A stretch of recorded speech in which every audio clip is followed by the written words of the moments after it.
Salam müəllimlər. Deməli növbəti müsahibə qrupumuz iyul ayının 20-sində başlayır.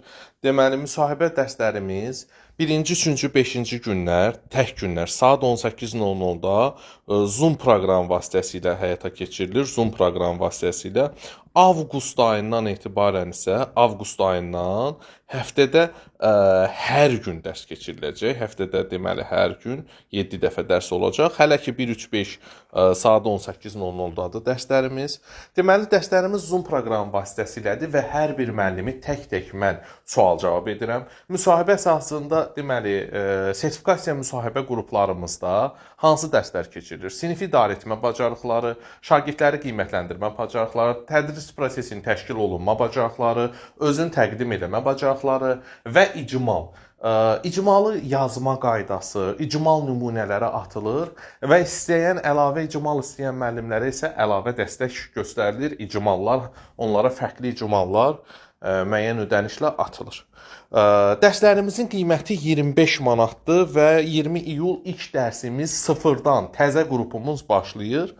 Və dərs prosesində heç bir dərslik vəsait almırsınız. Bütün dərs PDF-lərini özüm göndərəcəm sizə. Hər birini, bütün PDF-ləri özüm göndərəcəm.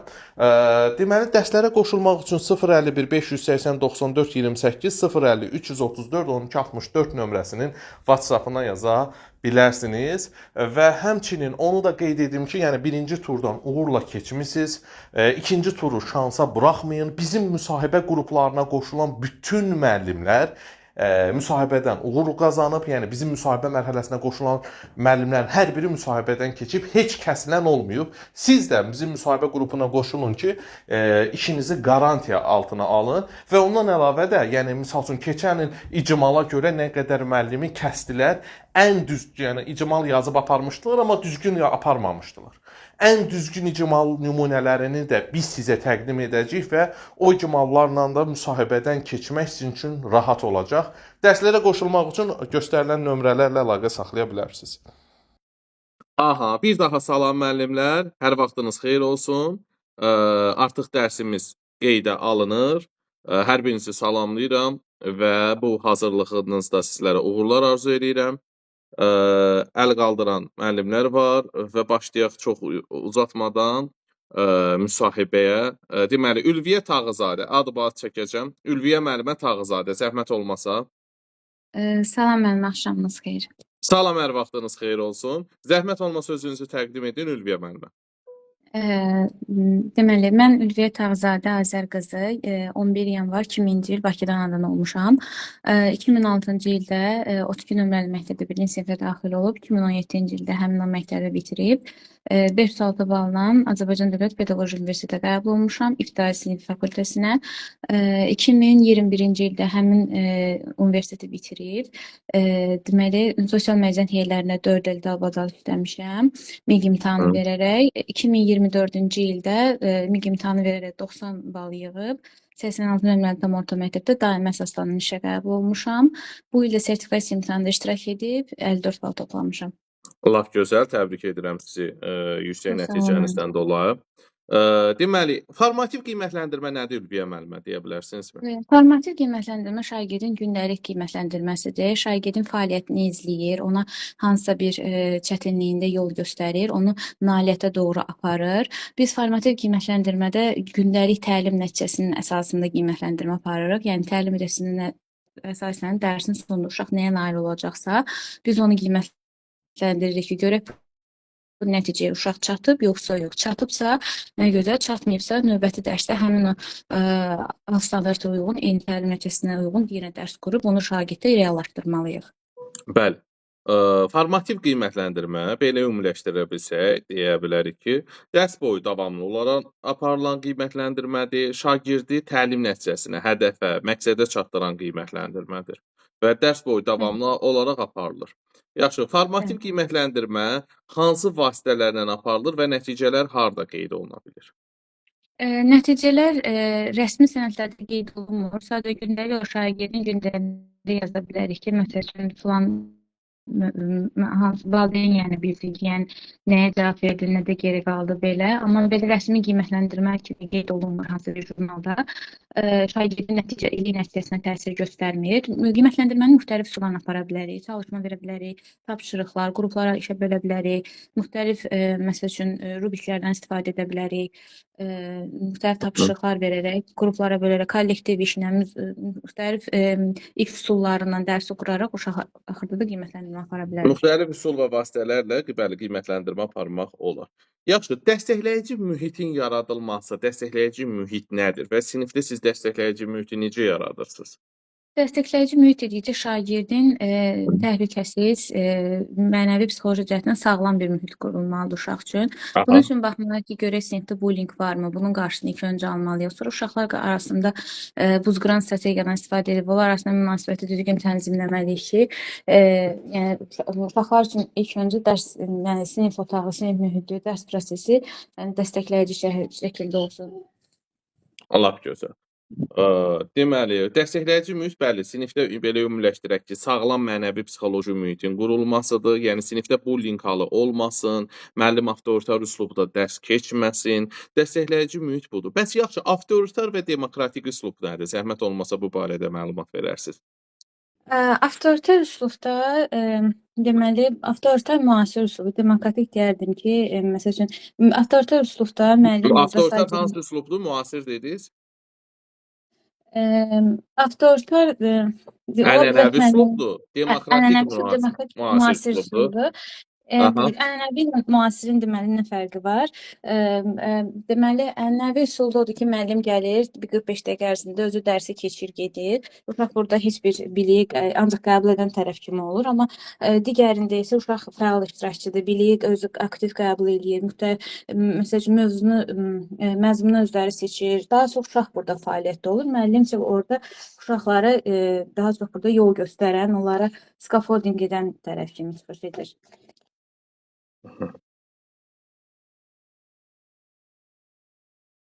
Yaxşı, tamam. Deməli, avtoritar üslub ənənəvi üslubdur. Burada deməli, şagird obyekt, müəllim subyekt, deməli, formatında olur və burada əsasən şagird passiv dinləyici olur, biliklərin qəbulunda aktiv iştirak eləmir. Deməli, ənənəvi üslubda isə şagird, müəllim, subyekt prinsipinə əsaslanır, bərabər hüquqlu tərəfdaşlar kimi çıxış edirlər və müəllim qərarları qəbul edərkən bir tərəfli yox, şagirdlərin də fikirlərini, istəklərini nəzərə alır və şagirdlər biliklərin qəbulunda aktiv iştirakçı rolunda çıxış edirlər. Düzdür? Aha, belə ümumiləşdirmə apara bilərik.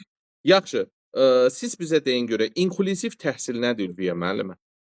İnklüziv təhsil sağlamlıq imkanlarından asılı olmayaraq hər bir şagird üçün dərsin eyni mühitdə qurulmasıdır. Yəni bərabər imkanla qurulması. Yəni burada şagirdin hansısa bir sağlamlıq imkanına görə fərq qoyulmur.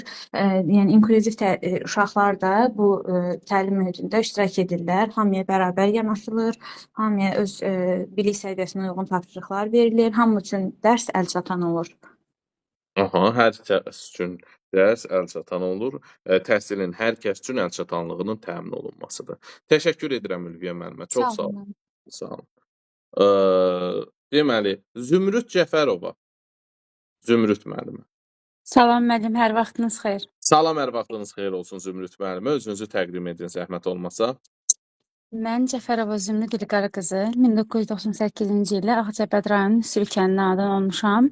2005-ci ildə həmin kənddə Cavad Həsənov adına tam orta məktəbi daxil olmuşam. 2015-ci ildə həmin məktəbi yüksək nailiyyətlərlə bitirmişəm. 2016-cı ildə Azərbaycan Dövlət Pedaqoji Universitetinin Ağcabəd filialına daxil olmuşam. 2020-ci ildə həmin universiteti bitirmişəm. 2020-ci ildə müəllimlərin işə qəbul müsabiqəsində iştirak edərək 49 bal toplamışam. Laçın rayon Ərdəşəhər kənd məktəbində müqavilə ilə işləmişəm. 2023-cü ildə yenidən imtahan verərək 67 bal toplamışam və Ağcabəd rayon 7 nömrəli tam orta məktəbdə Azərbaycan dili və ədəbiyyat müəllimi olaraq çalışıram. 2026-cı ildə müəllimlərin sertifikatlaşması prosesində iştirak edərək 49 bal toplamışam. Lap gözəl, təbrik edirik sizi. Çox sağ olun. Zəhmət olmasa siz bizə deyin görək, ixtisasınız nədir müəllimə? Dediniz? Azərbaycan dili və ədəbiyyat. Azərbaycan dili ədəbiyyatı. İxtisasınızı şagirdlərinizə necə sevdirirsiniz Zümrüd müəllimə? İxtisasımı şagirdlərə sevdirmək üçün onlarla Azərbaycan dili fənnindən məsələn maraqlı mətnlər oxuyaraq onlarda oxuyub anlamanı inkişaf etdirməyə çalışıram. Yazı işləri üçün müxtəlif onların maraqlarına və meyllərinə uyğun mövzular Aha. seçərək inşalar yazdırmağa çalışıram. Ədəbiyyat fənnindən əsərləri səhnələşdirərək onları dərsə daha diqqətli cəlb etmək və maraqlarını artırmaq üçün istifadə edirəm. Ola bilər. Şagirdin marağını dərsə cəlb eləmək üçün müxtəlif yollardan istifadə edirsiniz. Yaxşı. Refleksiya nədir? Dərsdə necə refleksiyadan istifadə edirsiniz? Bəli, refleksiya dərsin ən önəmli hissələrindən biridir. Belə ki, refleksiya olmasa, dərs demək olar ki, tam düzgün qurulmamış sayılır. Çünki refleksiya apararaq şagirdin özünün də nə vəziyyətdə olduğunu, həmçinin bizim də onun nə vəziyyətdə olduğunu bilmək olur. Refleksiya aparanda şagirdlərdə dərsin sonunda və istənilən hissəsində aparıla bilər. Şagird bu zaman özünün hansı çatışan cəhətləri var, hansı yoxdur və müəllim də həmçinin bunları bilir. Refleksiya aparmaq üçün müxtəlif üsullardan istifadə oluna bilər. Çıxış bileti, 3-2-1, BİBÖ bu üsullardan istifadə oluna bilər ki, müəllim bu zaman şagirdlərin hansı formada olduğunu bilir və onları irəli aparmanın yollarını, dərs necə qurmağı da bunun əsasında apara bilər. Bəli, refleksiya öyrəndiklərimizin beynimizdə inikası əksidir. İnsan burada öyrəndikləri insan beynində əks etdirir ki, yəni biz dərsdə nələri öyrəndik, biz dərsdə nələrdə çətinliyimiz var, növbəti dəfə nələrə diqqət yetirək. Refleksiya həm müəllimə, həm şagirdə yararlı bir prosesdir. Çünki şagird burada özünün müsbət və mənfi tərəflərini, yaxşı və pis tərəflərini deməli müəyyən edir. Deməli refleksiyada deməli, şagird də burada çatışan-çatışmayan tərəfləri, müəllim desə nələrə diqqət yetirəcək, şagirdlər üçün təlim planını necə, növbəti dəfə planlaşdırmanı necə quracaq, bunlara diqqət etməkdə müəllimə kömək edir, bəli, əsasən. Düzdür. Şagirdiniz zəif nəticə göstərərsə nə edirsiniz Zümrüd müəllimə, zəhmət olmasa? Bəli. Əvvəla bunu biz iki cür izah eləyə bilərik. İki hal ola bilər, bəli. Ola bilər, bəli. Birincisi, şagird davamlı dərsə hazırlıqlı gəlir hər zaman. İlk dəfədir ki, şagird dərsə hazırlıqsız gəlir. Bu zaman bunun səbəbini araşdırmaq lazımdır. Ailədən problem var, məktəbdən problem var. Şagird bullyingə məruz qalıb araşdırmaq lazımdır. Və bəlkə də şagird xüsusi risk qrupuna daxildir, bəlkə də ailəsinə bir problem var. Bunu araşdırıb səbəbini bilməliyik. Yox, əgər heç bir səbəb yoxdur, əsassız şəkildə şagird dərsə hazırlıqsız gəlib, məsuliyyətsiz isə bu zaman yüngülvarı tənbih edirik. Yox, əgər yüngül tənbih forması edirik. Əgər şagird hər zaman dərsə hazırlıqsız gəlsə, bu zaman hər zaman olduğu kimi dərsdən sonra Salam müəllimlər. Deməli, növbəti müsahibə qrupumuz iyul ayının 20-sində başlayır. Deməli, müsahibə dərslərimiz 1-ci, 3-cü, 5-ci günlər, tək günlər saat 18:00-da Zoom proqram vasitəsilə həyata keçirilir. Zoom proqram vasitəsilə avqust ayından etibarən isə avqust ayından həftədə hər gün dərs keçiriləcək. Həftədə deməli hər gün 7 dəfə dərs olacaq. Hələ ki 1-3-5 saat 18:00-dadır dərslərimiz. Deməli dərslərimiz Zoom proqram vasitəsilədir və hər bir müəllimi tək-tək mən sual-cavab edirəm. Müsahibə əsasında deməli sertifikasiya müsahibə qruplarımızda hansı dərslər keçirilir? Sinif idarəetmə bacarıqları, şagirdləri qiymətləndirmə bacarıqları, tədris prosesinin təşkil olunma bacarıqları, özün təqdim etmə bacarıqları və icmal. İcmalı yazma qaydası, icmal nümunələri atılır və istəyən əlavə icmal istəyən müəllimlərə isə əlavə dəstək göstərilir. İcmallar, onlara fərqli icmallar müəyyən ödənişlə atılır.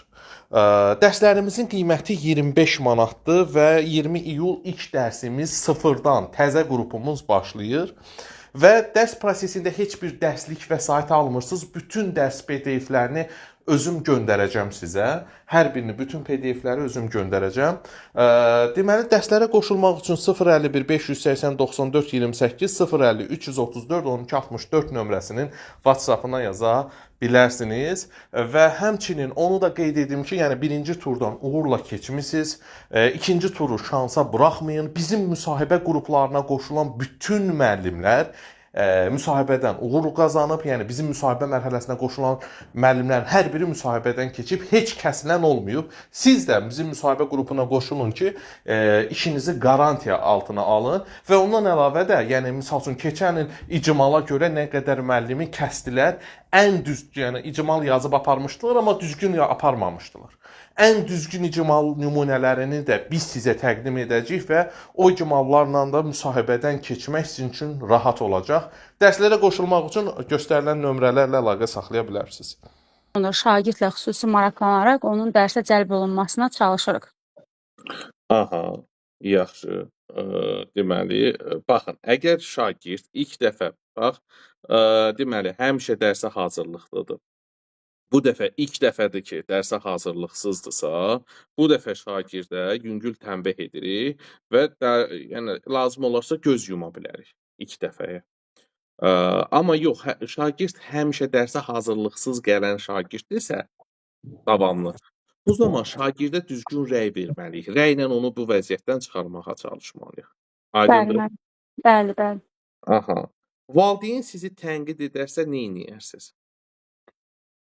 Əgər valideyn məni tənqid edərsə, təbii ki də Tənqid edərsə, aha. müəllimin etik davranış qaydalarına uyğun olaraq mənə gələn tənqidlərə açıq olmalıyam və müəllim onu düzgün qəbul etməliyəm. Valideynə qarşı səbirli, təmkinli olmalıyam, onu diqqətlə dinləməliyəm və valideyn getdikdən sonra isə valideyn tənqid etdiyi hissləri özümdə düzəltməyə çalışıram. Aha, bəli. Tamam, təşəkkür edirəm, çox sağ olun.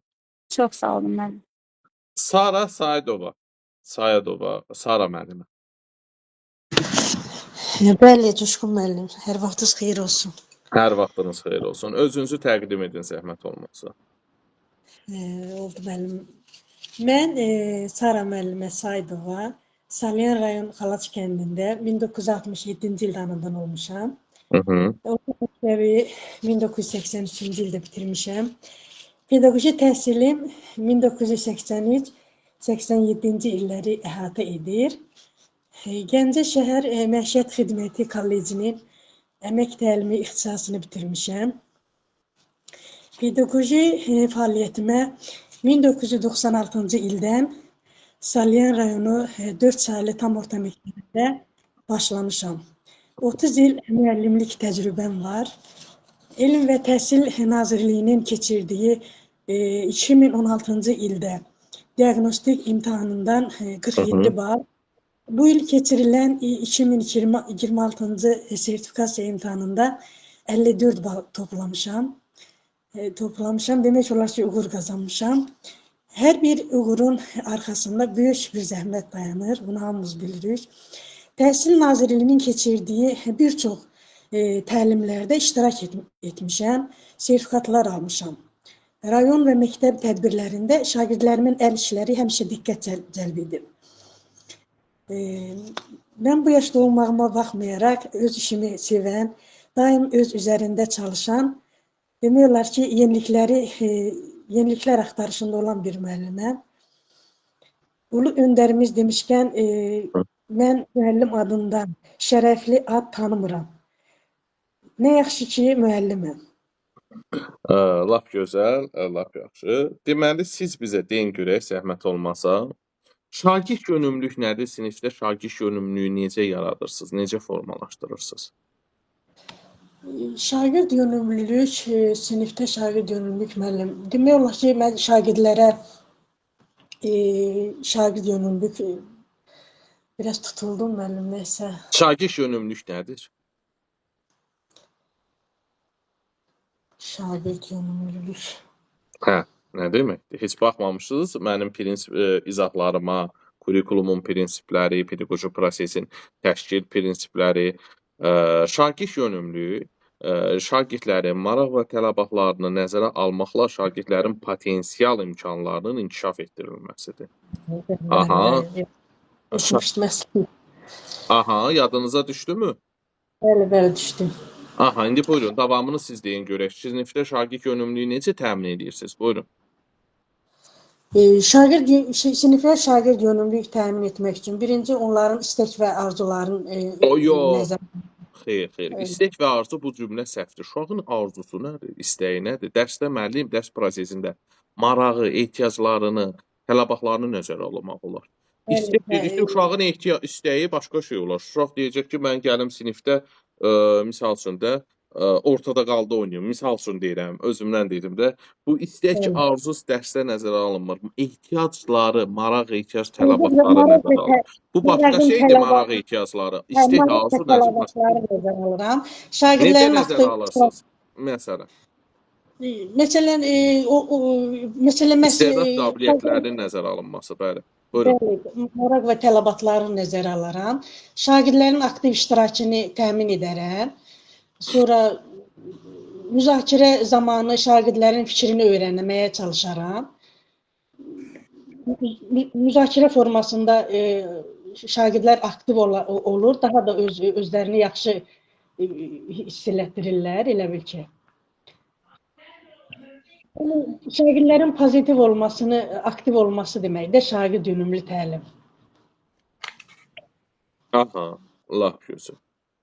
Şagirdin, bax, şagird yönümlülük nədir? Şagirdin maraq və ehtiyaclarının nəzərə alınması, onların potensial imkanlarının üzə çıxarılmasıdır və inkişaf etdirilməsidir. Bəli, mən sinifdə şagird yönümlülük prinsipi, misal üçün, mənim iş üsulları seçən zaman şagirdlərin istəklərinə, ehtiyaclarına uyğun iş üsulları seçirəm. Şagirdlərin öyrənmə tərzlərinə uyğun şagird yönümlü yanaşıram, şagirdlərin bilik səviyyələrinə uyğun formada şagird yönümlü yanaşıram deyə bilərik. Yaxşı, deməli, deyin görək Sara müəllimə, diaqnostik qiymətləndirmə hansı qiymətləndirmədir və hansı məqsədlərlə aparılır? Diaqnostik qiymətləndirmə ilkin qiymətləndirmədir. Şagirdin ilkin və bacarığına verilən qiymətləndirmədir. Və şagirdlər sinifdən sinifə dəyişdikcə, sonra başqa məktəbə getdikdə həmin bu qiymətləndirmədən istifadə olunur. Aha. Bir də ki, portfolyolarında qeyd olunur. Hansı vasitələrdən aparılır diaqnostik qiymətləndirmə, hansı hallarda aparılır? Buyurun. Hansı hallarda aparılır? Müəllim, elə bil ki, şagird sinifin dəyişdikdə, bir də ki, bölmənin əvvəlində, ilin əvvəlində aparılır. Müşahidə formasında. Sinifdən sinifə, məktəbdən məktəbə keçid zamanı. Məktəbin dəyişdikdə, Deməli, sinifə yeni şagird gəldikdə, yeni tədris ilinin əvvəlində diaqnostik qiymətləndirmə aparıla bilər. Diaqnostik qiymətləndirmə müəllimin hazırladığı vasitələr, tapşırıqlar vasitəsilə, BİBÖ vasitəsilə, şifahi sual-cavab, müsahibə vasitəsilə aparıla bilər. Təşəkkür edirəm Sara müəllimə. Çox sağ olun. Siz də sağ olun. Yaxşı Xəlilova. Bəli, müəllim, axşamınız xeyir olsun. Hər vaxtınız xeyir olsun müəllimə. Özünüzü təqdim edin zəhmət olmasa. Müəllim, mən Xəlilova Yaxşı Tahir qızı. Aha. 1977-ci il yanvar ayının 20-sində Göyçay rayonunun Malışıqlı kəndində atam sürücü, anam müəllimə olmaqla sadə Azərbaycanlı ailəsində dünyaya göz açmışam. Və 1983-cü ildə Malışıqlı kənd tam orta məktəbinin 1-ci sinifinə daxil olaraq 1994-cü ildə məktəbi bitirmişəm. Sonra test üsulu ilə imtahan verərək əvvəlcə Ağdaş Humanitar Kollecinin məktəbə qədər tərbiyə ixtisasına yiyələnmişəm, məktəbə qədər tərbiyə ixtisasına və 1995-ci 2000-ci illərdə isə Gəncə Dövlət Universitetinin Tarix müəllimliyi fakültəsini bitirmişəm.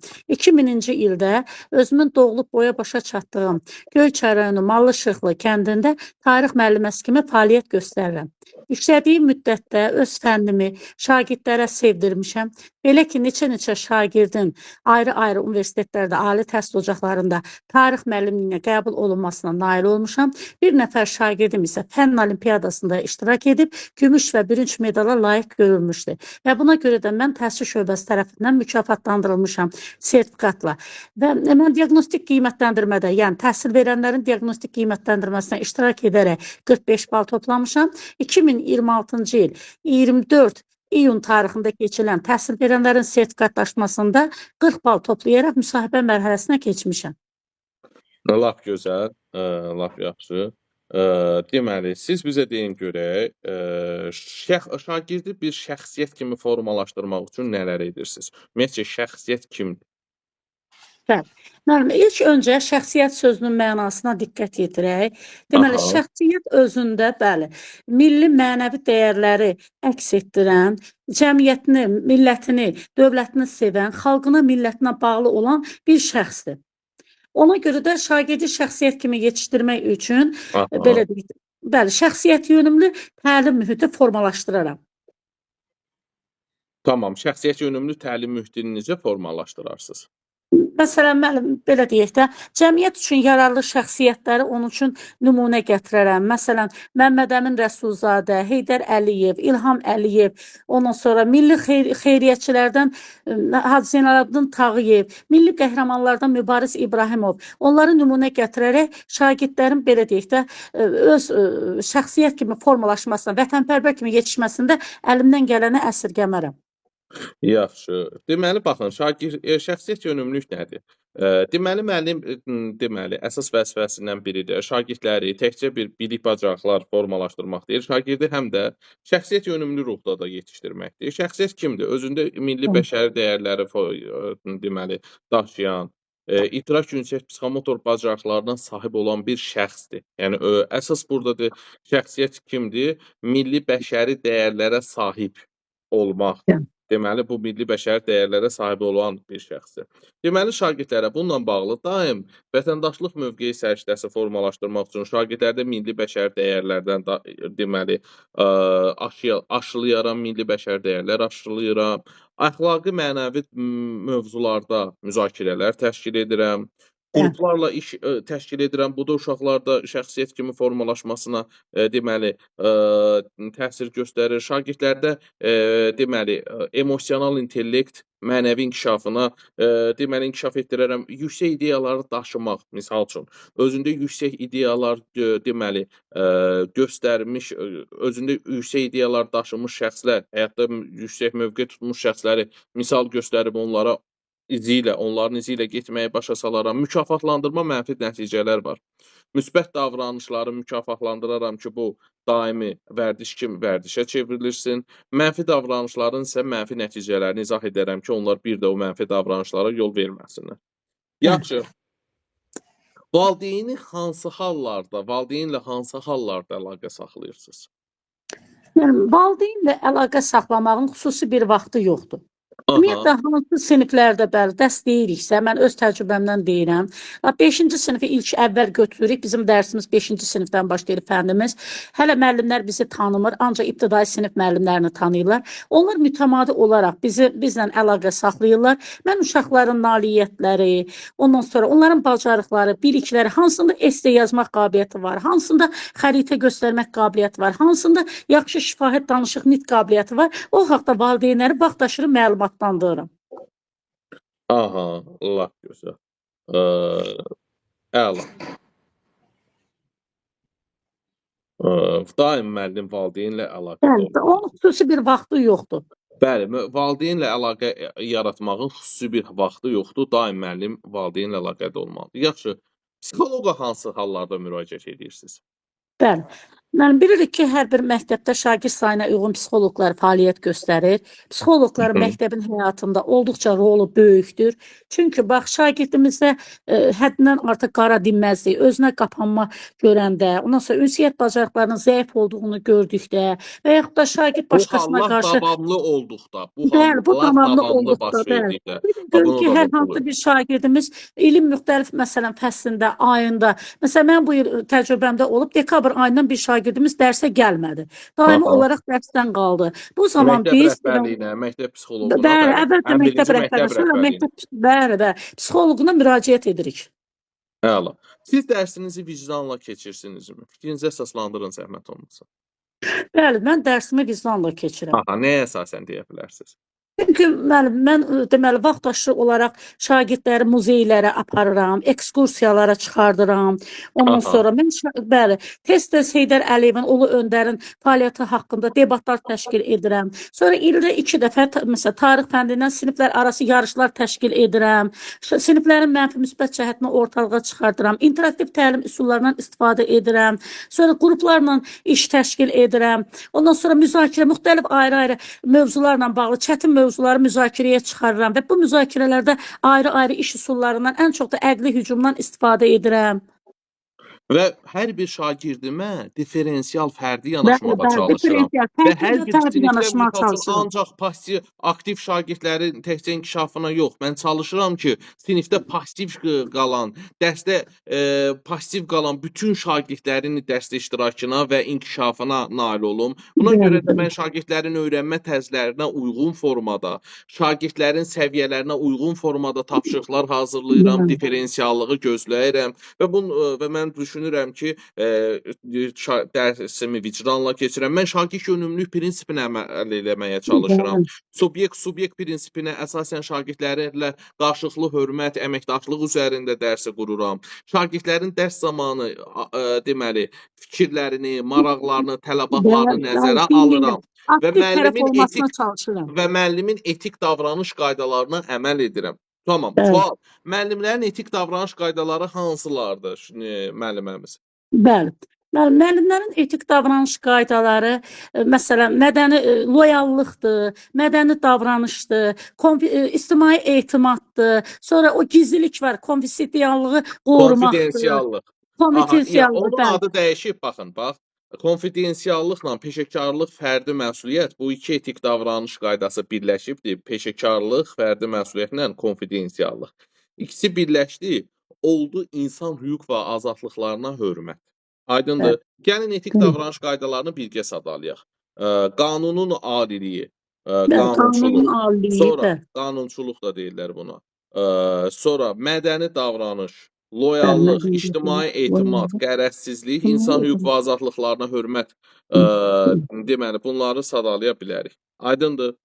Loyallıq etik davranış qaydası nədir? Loyallığı necə izah edə bilərsiniz bizə?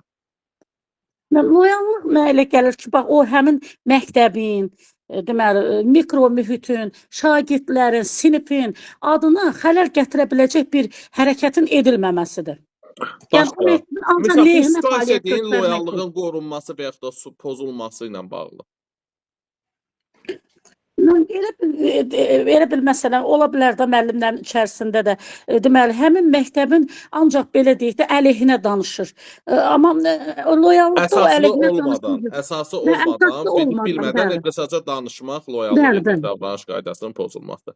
Təşəkkür Bəli. edirəm yaxşı müəllimə. Çox sağ olun. Siz sağ olun müəllim. Sağ olun. Könül Musayeva. Bəli, salam Coşqun müəllim. Salam. Bir saniyə müəllimlər, bircə saniyə. Aha, bəli Könül Musayeva, Könül müəllimə. Buyurun, özünüzü təqdim edin. Yaxşı, mən sizə təşəkkür edirəm. Yüksək nəticə göstərdiyimə görə sizə çox təşəkkür edirəm. Nə gözəl, çox sağ olun. Apreldən qoşulmuşdum sizin Aha. dərslərə. Sizi seçdim Respublika üzrə. Sizin təlim üsullarınızı sevdim. Yenə təşəkkür edirəm. Çox sağ olun, minnətdaram. Zəhmət olmasa özünüzü. Mən Musayeva Könül Cəmil qızı 1969-cu ildə Görəməy rayonunda 11 avqustda doğulmuşam. İlk tərbiyəni valideynlərimdən almışam. 1976-cı ildə Görəməy Biraz ucadan danışın, zəhmət olmasa səsinizi. 76-cı ildə Görəməy rayon 2 saylı orta məktəbin 1-ci sinfinə daxil olmuşam. 1986-cı ildə həm məktəbin 10-cu ilini bitirmişəm. 1987-ci ildə Azərbaycan Dövlət Kənd Təsərrüfatı Akademiyasına daxil olmuşam və 2000-ci ildə Müəllimlər İnstitutunun Ağcabədi filialında müəllimlərin yenidən hazırlanması kursundan keçərək müəllim ixtisasına yiyələnmişəm. 2001-ci ildə Görəməy rayonunun Borsunlu kəndində müəllim kimi fəaliyyətə başlamışam. Məsafə baxımında məsafə uzaq olduğundan 2006-cı ildə Görəməy rayon 2 saylı orta məktəbdə daimi işlə təmin olunmuşam və texnologiya dərsini tədris etmişəm. Şagirdlərimə fərdi yanaşıram, onlara öz fənnimi sevdirirəm. Məktəbin məzunları daimi yüksək bal topladığına görə Təhsil Nazirliyindən hal-hazırda mən işlədiyim məktəbə, Goranboy 2 saylı orta məktəbə pilot adı verilsə də, hazırda məktəbdə emalatxana yoxdur. Mən müəyyən alət və tərtibatlar demək olar ki, hər gün imkan daxilində gücüm çatdığı qədər şagirdlər həmin alət tərtibatları, onların iş prinsipini daha dəqiq görməsi üçün evdən aparıram və yaradıcılığa əsaslansın deyən sinif otağına aparıram. Bundan əlavə şagirdlərə mövzularla yanaşı onlarda vətəni sevməyi, vətəni qorumağı, bayrağı ucud tutmağı, bir sıra tərbiyə xarakterli öyrət nəsihətlər də verirəm mütəmadi olaraq. Müəllimlərin 2016-cı ildə təşkil olunan Təhsil Nazirliyi tərəfindən təşkil olunan diaqnostik qiymətləndirilməsində 53 bal toplamışdım. Bu il 2026-cı ildə sertifikasiya imtahanında 25 iyun tarixində keçirilən imtahanda isə 55 bal toplayıb imtahandan keçmişəm. Lap gözəl, təbrik edirik sizi Könül müəllimə. Çox sağ olun, Coşum müəllim. Könül müəllimə, aqressiv şagirdlə necə davranırsınız? Ümumiyyətlə, aqressiv şagird kimdir? Aqressiv şagird bu iki formada mənim nəzərimdə, indi bəlkə səhv deyirəm, bir məsəl xəstəliyindən dolayı da ola bilər. Xəstəlik yox, ümumilikdə aqressiv şagird deyirəm. Xəstəliyi, o inklüzivliyi qatmayaq bura zəhmət olmaz. Dərsə qulaq asmaq istəmir, narahatçılıq eləyir, öz yoldaşlarını da dərsi pozmağa cəhd eləyir. Belə də. O nadinc şagirddir, aqressiv başqa şeydir.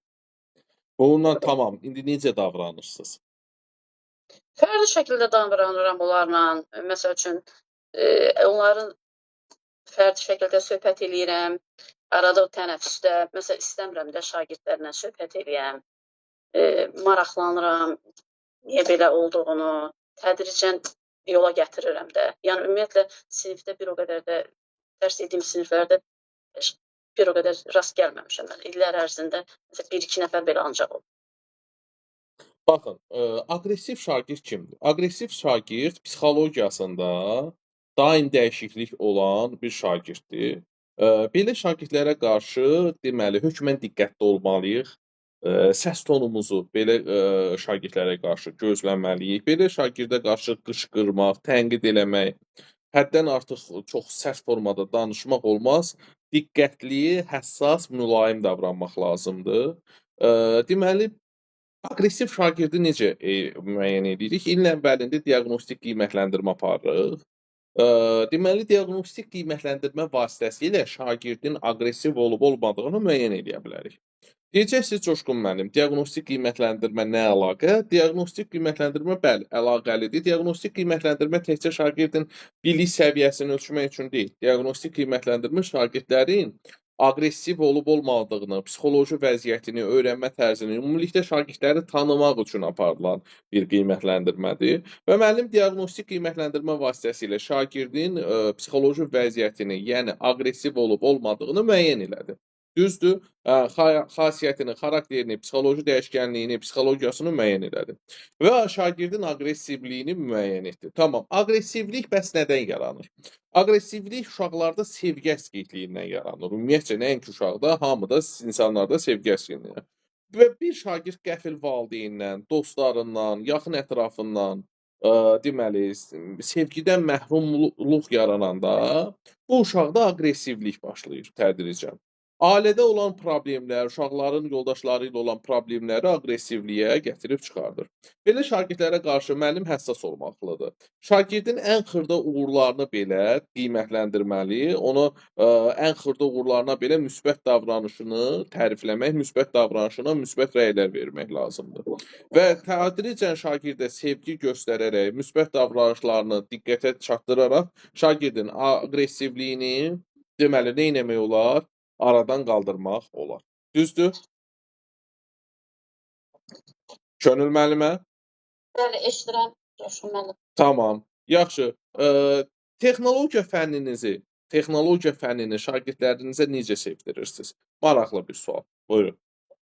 Coşqun müəllim, yenə deyirəm də, məktəbdə illərlə olmuşdu emalatxana, hal-hazırda yoxdur. Mən bayaq dedim, təkrarçılıq eləmək istəyirəm. Zaman keçir, müəllimlər çoxdur. Mən onların 80%-ni məsələn, hətta mənə ağrıq eləsə də mən evdən aparıram. Aha. Adicə Yəni əyani vasitələrlə şagirdlərdə maraq yaratmağa çalışıram. Fənnimə qarşı maraq yaratmağa çalışıram. Düzdür? bəli, onlar canlı görür, sinif otağı da olsa, emalatxana olmasa da o şəraiti onlara yaradıram. Onlarda daha çox meyl, maraq daha çox olar. Adicə bir kənara çıxmaq olsun, üzr istəyirəm, bağışlayın, əgər kənara çıxmadısa. Məsələn, adicə elektrikli çaynikin qaynamağını şifahi danışıram. Məsələn, uşaq da deyir ki, məsələn, mən onu belə bilirdim də, anam onu taxırdı, qaynayanda keçirdi, su qızırdı. Ancaq mən onu sinif otağına, məsələn, evdən aparıram, su doldururam, ora toka taxıram və onun necə baş verdiyi, suyun necə isindiyini, məsəl üçün, tamlığı ilə onlara başa salıram. Məsələn, uşaqlar deyirdi, biz belə bilmirdik də, ancaq fikirləşirdik, taxıldı toka isindi.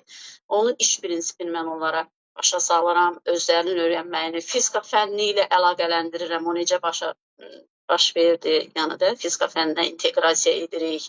Elə də imkan daxilində, məsəl üçün, o alət tərtibatları aparıb, mən onun iş prinsipini və s. imkan daxilində onlara sinif otağında özlərinin öyrənməsi ilə, özləri də qoşulur dərsə, maraqlı olur. Məsəl üçün də bax belə. Təşəkkür edirəm. Çox sağ olun. Siz də sağ olun, Coşqun. Aha. Günel Kazımova. Salam, hər vaxtınız xeyir.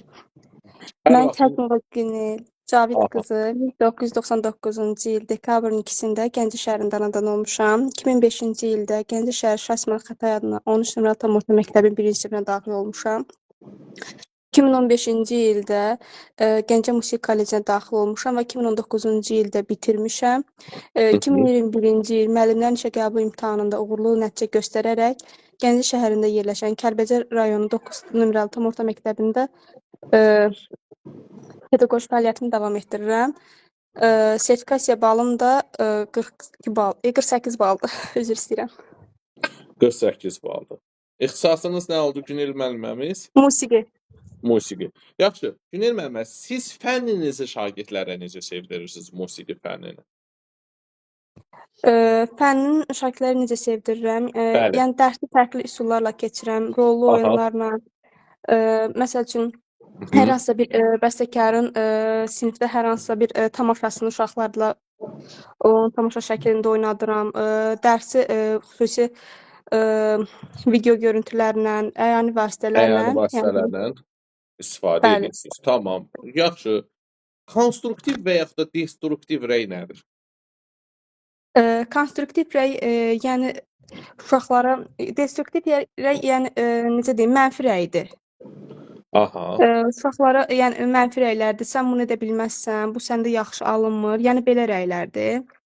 Konstruktiv rəydə şagirdləri yəni Destruktiv dağıdıcı rəydir də, Dağıdıcı düzgün rəydir, olmayan bəli. rəydir. Qaydalara uyğun formada olmayan rəydir. Bəs konstruktiv rəy nədir? Konstruktiv rəy verən zaman nələrə diqqət yetirməliyik? Buyurun. Konstruktiv rəydə şagirdlərə düzgün yol istiqamət, yəni göstərmək üçün verilən rəydir də. Məsələn, necə deyim, uşaqlara motivasiya kimi də, bu səndə əla alınır, sən bunu yaxşı Aha. bacarırsan. Tək Yəni bu gün motivasiyadır mı dərsən rəydə? Tək motivasiyadır mı rəy? Konstruktiv rəy necədir?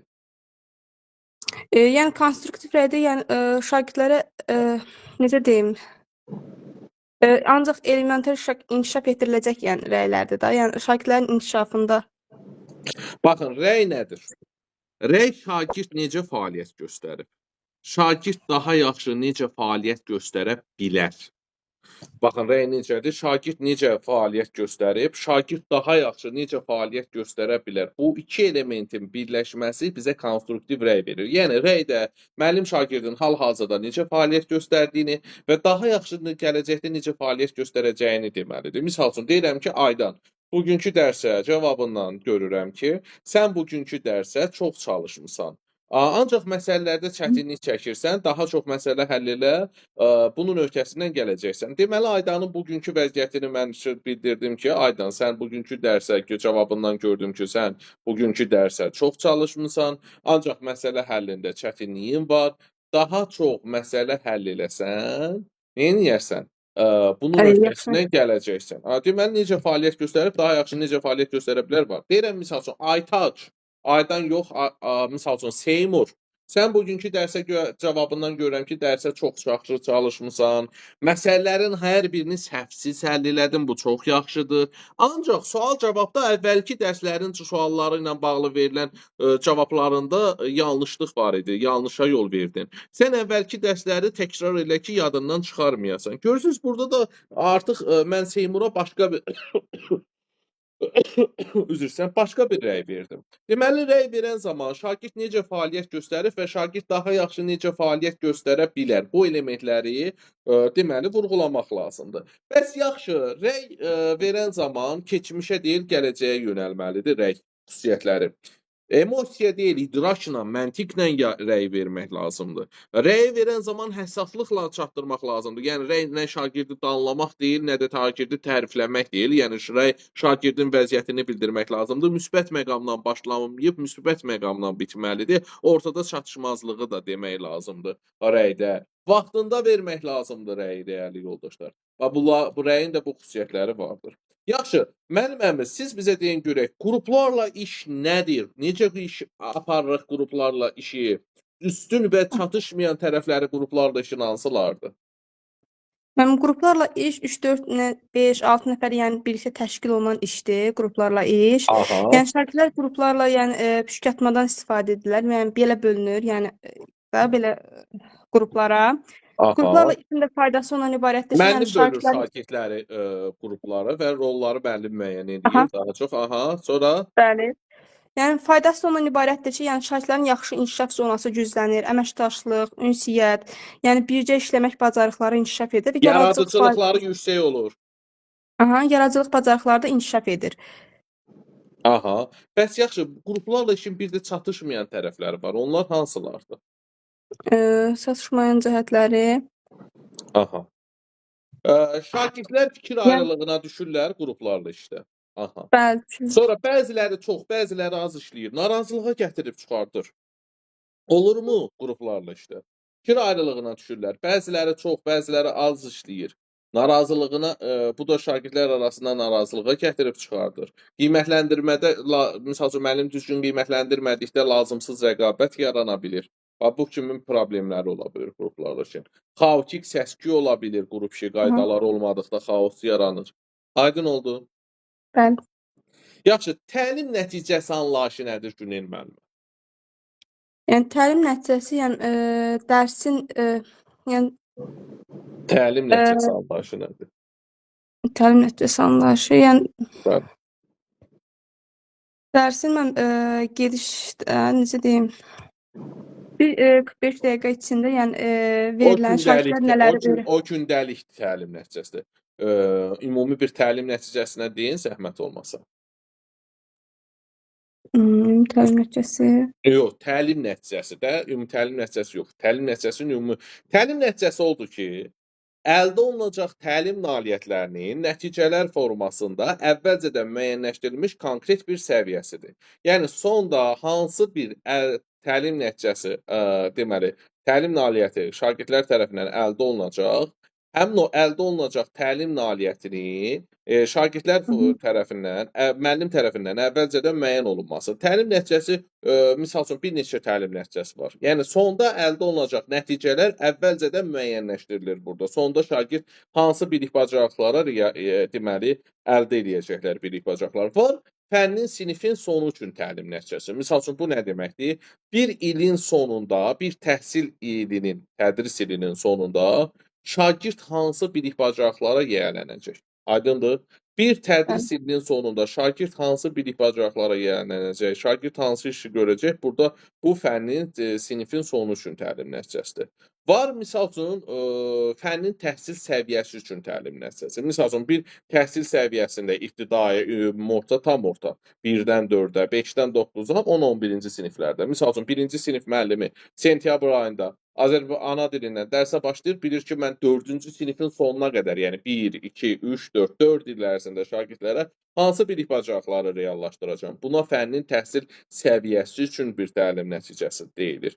Aydın oldu və bir də gündəlik təlim nəticəsi var. Gündəlik təlim nəticəsi nədir? Bir akademik dərs saatının Dərs. sonunda, yəni bir 45 dəqiqənin sonunda şagird hansı bilik bacarıqlara yiyələnəcək? Düzdür? Gündəlik Bəli. təlim nəticəsi nədən çıxarılır Günel müəllimə?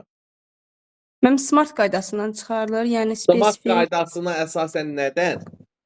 Alt standartdan. Hə, yerdən deməyək, Nemət müəllim, səsi bağlayın. Günel müəllimə, Bəli. gündəlik Gündəlik- təlim nəticəsi alt standartdan Alt standartdan çıxarılır. çıxarılır. Bəli, smart abreviaturasına, qaydasına əsasən. Yaxşı, Günel müəllimə, məzmun xətti nədir? Mən məzmun xətti, hər bir fənnin özünün məzmun xətti var. Yəni məzmun xətti yəni dəyişməzdir. Yəni fənlər arasında, yəni hər fənninki ayrı olduğunu amma necə deyim? Yəni fən üzrə nəticələrin reallaşmasını təmin etmək üçündür də. Yəni məzmunun zəruri hissəsidir, ana xətti. Fən Şagirdlərdə üzrə formalaşdıra ümumi təlim biləcəyi nəticələrinin reallaşmasını təmin etmək üçün, fən üzrə ümumi təlim nəticələrinin reallaşmasını təmin etmək üçün müəyyən olunmuş məzmunun zəruri hissəsidir. hissəsidir. Ana xəttidir, leytmotivdir. Aha, fəninizin məzmun xəttini sadalayın, zəhmət olmasa. Mən musiqi aləmi, emosional dəyərləndirmə, bir də musiqi fəaliyyəti. Aha, musiqi, tamam, musiqiyə aid. Yaxşı, çıxış bileti nədir müəllimə? Mən çıxış bileti, yəni refleksiya üsuludur da, yəni çıxış bileti Üsuludur. də. Aha. Bəli, yəni dərsdə mən şagirdləri, yəni dərsin sonunda şagirdlər yəni nələri öyrəndilər, nələri öyrənmək istəyirlər. Yəni bir 45 dəqiqənin ərzində, yəni dərsin sonuna 10-15 dəqiqə qalmış aparılır, yəni sual-cavab vasitəsilə. Sonra yəni belə idi da. Çıxış bileti refleksiya üsuludur. Yəni müəllim dərsdə çıxış bileti üsulundan geniş refleksiya, yəni geniş istifadə edə bilər. Dərsin sonuna 5 dəqiqə qalmış lövhədə refleksiya sualları yazır. Bu gün dərsdə nələri öyrəndim? Gələn dərs üçün nələrə diqqət yetirməliyəm? Mən nələr üzərində daha çox çalışmalıyam? Şagirdlər də bu suallara vərəqlərdə cavab yazır, sonra o müəllim o vərəqləri yığır və baxır, araşdırma aparır, təhlil aparır həmin o nəticələrə əsasən. Düzdür? Bəli. Differensial təlim nədir Günel müəllimə? Differensial təlim, Bəli. mən necə deyim, yəni təlimdə yəni şagirdlərə yəni bərabər yanaşmaqda, necə deyim, şagirdlər ayrı seçkiliyin qoyulmamasıdır, hər kəsə eyni yanaşmaqdır, təlimdə bərabər imkanların yaradılmasıdır. Sinifdə suallar verərkən şagirdlərin çətinlik dərəcəsinə uyğun yəni suallar verilməlidir. Yəni yaxşı oxuyan şagirdə yəni potensial, yəni yaxşı sual verilməlidir. Zəif şagirdə yəni onun nəticəsinə uyğun, yəni də elə yəni çətin sual vermək olmaz da elə şagirdlərə. Differensial təlim şagirdin fərdi-fərqli xüsusiyyətlərinin nəzərə alınmasıdır. Differensiallığın 5 komponenti var. 1. Məzmun komponenti. 5 yox, üzr istəyirəm. Differensiallığın 4 komponenti var. Birinci məzmun komponenti. Yəni differensiallıq nədir? Fərdi-fərqli yanaşmadır. Birinci gəlir, deməli, dəyərli yoldaşlar, məzmun komponenti. Məzmun komponenti nədir? Məzmun komponenti odur ki, hər bir şagirdin səviyyəsinə uyğun formada tapşırıqlar vermək. Söhbət formativ tapşırıqlardan gedir, summativə aidiyyatı yoxdur. Summativə hamıya eyni standart tapşırıqlar verilir. Çünki summativin məqsədi şagirdlərin öyrəndiklərini müqayisə eləməkdir, kim nə qədər öyrənib. Amma formativin məqsədi isə tam fərqlidir. Formativin məqsədi isə şagirdi öyrətmək, inkişaf etdirməkdir. Deməli, formativ tapşırıqlar zamanı müəllim məzmun komponentində nə edir? Şagirdlərin çətinlik səviyyəsinə uyğun tapşırıqlar verir. Aydındır, bəzilərinə çətin, bəzilərinə rahat tapşırıqlar verir, bəzilərinə daha çox dəstək olur. Bu məzmun komponentidir. İkinci gəlir proses komponenti. Proses komponentini isə müəllim şagirdlərə tapşırıqlar verən zaman Bu zaman şagirdin çətinlik səviyyələri yox. Bu zaman şagirdin öyrənmə tərzlərinin nəzərə alınmasıdır. Məsəl üçün, sual olunur ki, öyrənmə tərzləri neçə yerə bölünür? 4 yerə. Oxuyub yazaraq, audial öyrənmə, vizual öyrənmə, kinestetik öyrənmə. Yəni bu 4 dənə şagirdin öyrənmə tərzinə uyğun tapşırıqlar verirsən. Məzmunda səviyyəsinə uyğun tapşırıqlar verirsən. Prosesdə şagirdin öyrənmə tərzinə uyğun tapşırıqlar verirsən. Var nəticə komponenti. Şagird bunu öyrəndi, gətirib sənə. Salam müəllimlər. Deməli, növbəti müsahibə qrupumuz iyul ayının 20-sində başlayır. Deməli, müsahibə dərslərimiz 1-ci, 3-cü, 5-ci günlər, tək günlər saat 18:00-da Zoom proqram vasitəsilə həyata keçirilir. Zoom proqram vasitəsilə avqust ayından etibarən isə avqust ayından həftədə hər gün dərs keçiriləcək. Həftədə deməli hər gün 7 dəfə dərs olacaq. Hələ ki 1-3-5 saat 18:00-dadır dərslərimiz. Deməli dərslərimiz Zoom proqram vasitəsilədir və hər bir müəllimi tək-tək mən sual cavab edirəm. Müsahibə əsasında deməli sertifikasiya müsahibə qruplarımızda hansı dərslər keçirilir? Sinif idarə etmə bacarıqları, şagirdləri qiymətləndirmə bacarıqları, tədris prosesinin təşkil olunma bacarıqları, özünü təqdim etmə bacarıqları və icmal. İcmalı yazma qaydası, icmal nümunələri atılır və istəyən əlavə icmal istəyən müəllimlərə isə əlavə dəstək göstərilir. İcmallar, onlara fərqli icmallar müəyyən ödənişlə atılır. Dərslərimizin qiyməti 25 manatdır və 20 iyul ilk dərsimiz sıfırdan təzə qrupumuz başlayır. Və dərs prosesində heç bir dərslik vəsait almırsınız. Bütün dərs PDF-lərini özüm göndərəcəm sizə. Hər birini, bütün PDF-ləri özüm göndərəcəm. Deməli, dərslərə qoşulmaq üçün 051 580 94 28 050 334 12 64 nömrəsinin WhatsApp-ına yaza bilərsiniz. Və həmçinin onu da qeyd edim ki, yəni birinci turdan uğurla keçmisiniz. İkinci turu şansa buraxmayın. Bizim müsahibə qruplarına qoşulan bütün müəllimlər müsahibədən uğur qazanıb, yəni bizim müsahibə mərhələsinə qoşulan müəllimlərin hər biri müsahibədən keçib, heç kəsilən olmayıb. Siz də bizim müsahibə qrupuna qoşulun ki, işinizi qarantiya altına alın və ondan əlavə də, yəni misal üçün keçən il icmala görə nə qədər müəllimi kəsdilər, ən düzgün, yəni icmal yazıb aparmışdılar, amma düzgün aparmamışdılar. Ən düzgün icmal nümunələrini də biz sizə təqdim edəcəyik və o icmallarla da müsahibədən keçmək sizin üçün rahat olacaq. Dərslərə qoşulmaq üçün göstərilən nömrələrlə əlaqə saxlaya bilərsiniz. Təqdim eləyir. Gətirib sənə təqdim eləyən zaman, misal oxuyub yazaraq öyrənən şagirdlər yazılı tapşırıqlar verir. Audial öyrənən tapşırıqlar sənə audial, səsli danışır. Vizual öyrənənlər sənə vizual tapşırıqlar verir. Aydın oldu müəlliməmiz? Bəli. Aha. Bu nəticə komponenti. Bir də qiymətləndirmə komponentidir. Qiymətləndirmə komponentində isə müəllim hər bir şagirdə uyğun formada, diferensial formada qiymətləndirmə rəyləri verir. Aydındır? Deməli, diferensiallıq nədir? Şagirdin fərdi, fərqli xüsusiyyətlərinin nəzərə alınmasıdır. 4 komponenti var.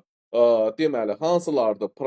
Məzmun komponenti, proses komponenti, nəticə komponenti, qiymətləndirmə komponenti. Məzmun komponenti odur ki, şagirdlərə tapşırıq verən zaman onların akademik səviyyələrini gözlə.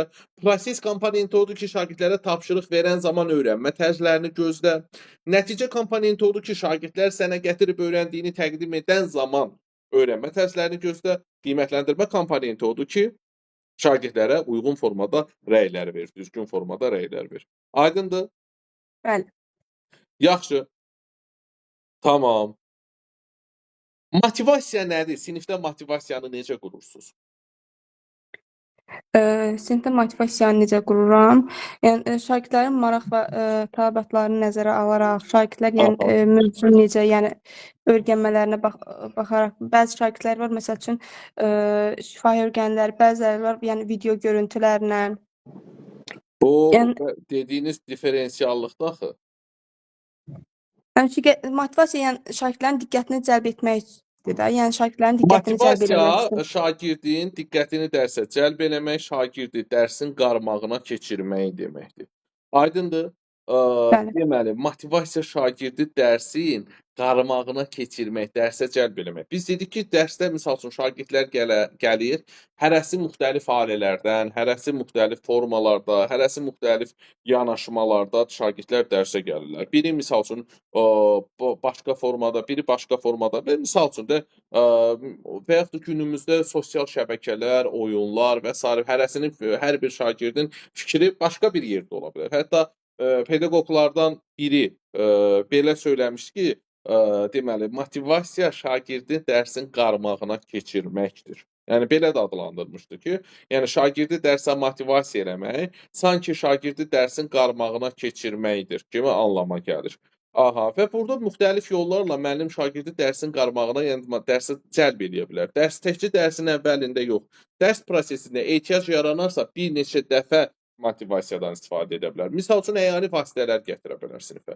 Misal üçün video çarx, audio çarxdan istifadə edilə bilər. Musiqi içərisində musiqi parçası dinlədə bilər. Rəsm dərsində rəsm əsəri gətirə bilər.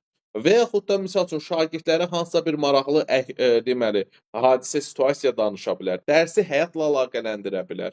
Proaktiv düşündürücü açıq suallar verə bilər. Müəllimin özü dərsə həvəslə yanaşa bilər. Bax müəllimin özü enerji olmaq, həvəssiz olsa şagird də həvəssiz olacaq. Düzdür? Bəli, Yaxşı. Təşəkkür edirəm. Çox sağ olun. çox sağ olun. Sevinc Əsədova. Axşamınız xeyir. Hər vaxtınız xeyir olsun. Bir də müəllimlər ürəkli olun, əl qaldırın, müsahibə edin hər birinizi. Bir 5-2-3 nəfər qaldı elə əl qaldıran.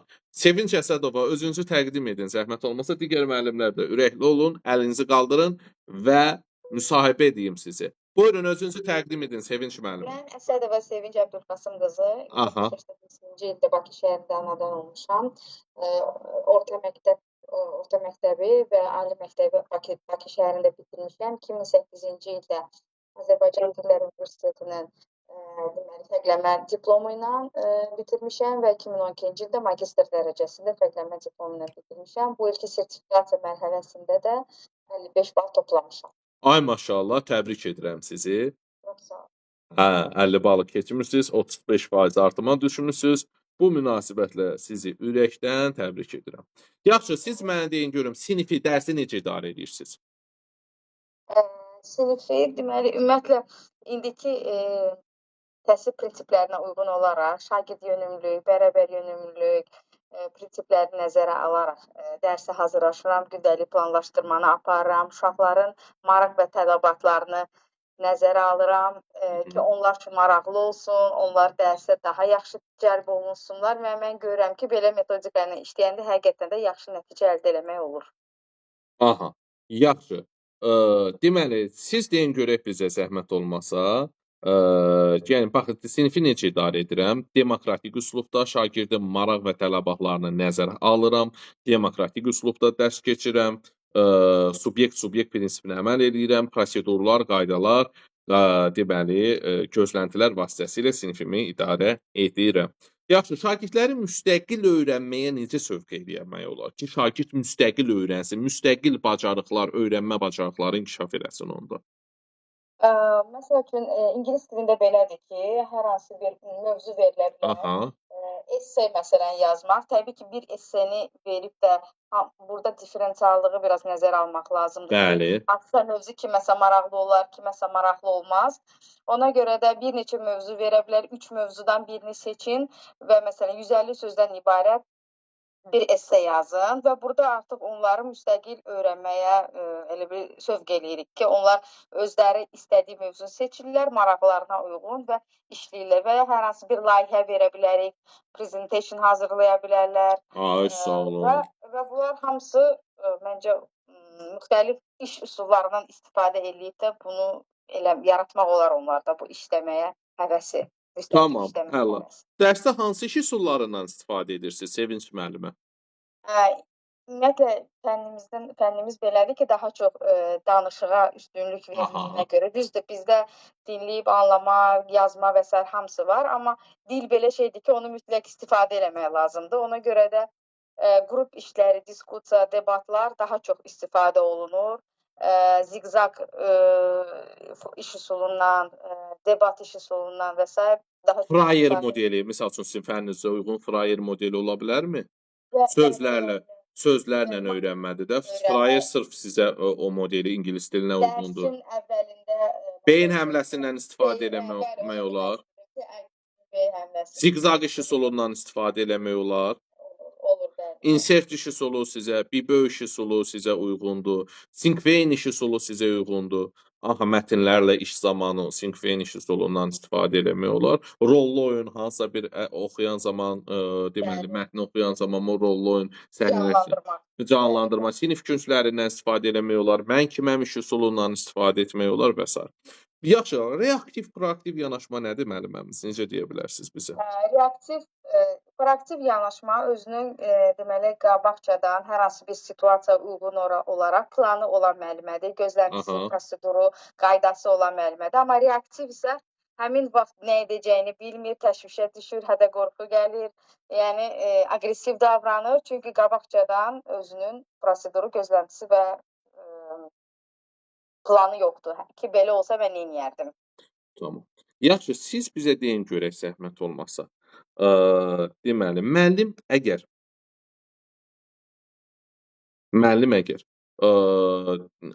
bax, sualı biraz dəyişim.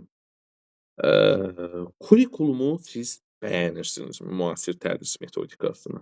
Və sizcə kurikulumu bəyənirsinizsə niyə bəyənirsiniz? Hansı üstünlükləri var ənənəvi təhsildə? Hal-hazırdakı kurikulum müasir kurikulumdur ki, burada da elə bil ki, subyekt və obyekt əsas, subyekt və obyekt deyil əsas. Yəni müasir kurikulumda müəllim ön planda deyil, şagirdlə müəllim eynidir. Subyekti demokratik üslubda keçirilir. Yəni bu prinsiplərinə görə bərabər hüquqluluq, şagird yönümlülük, şəxsiyyət yönümlülük və s. bu prinsiplər əsasdır deyənə.